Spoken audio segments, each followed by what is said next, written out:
नमस्कार मित्रांनो, तुम्हा सर्वांचं MSTV चॅनलवरती सहर्ष स्वागत। मित्रांनो, तुम्ही जर चॅनलवरती नवीन असाल तर चॅनलला सबस्क्राइब करा।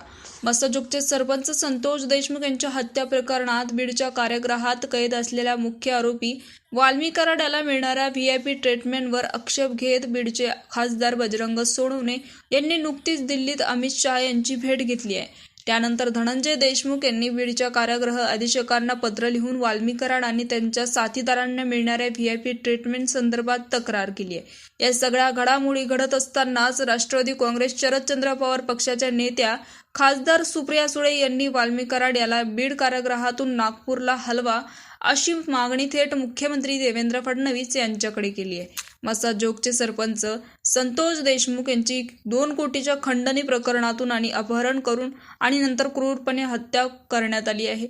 या प्रकरणात वाल्मी कराडवर इतर साथीदार म्हणजे 7 साथीदार आरोपी बीडच्या कारागृहात कैद आहे। मोकोका अंतर्गत या सर्वांवर गुन्हे दाखल असून बीडच्या विशेष न्यायालयात या प्रकरणावरील खटल्याची सुनावणी सुरू आहे।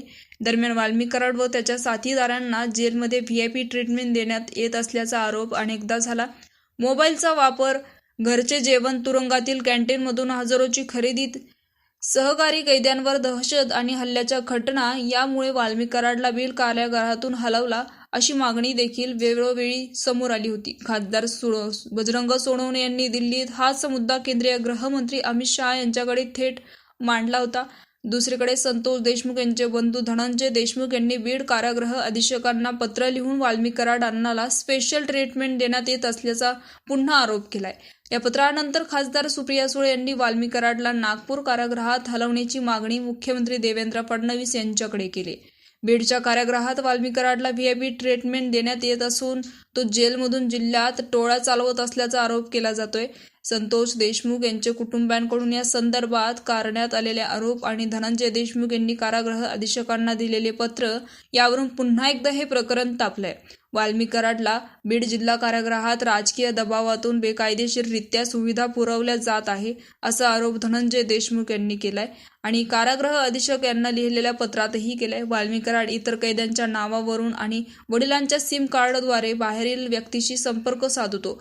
दुपारच्या बंदीच्या काळात अधीक्षक कार्यालयात बसून नियमबाह्य पद्धतीने व्हिडिओ कॉल सुविधा वाल्मी कराडला पुरवली जाते असंही बोललं गेलंय।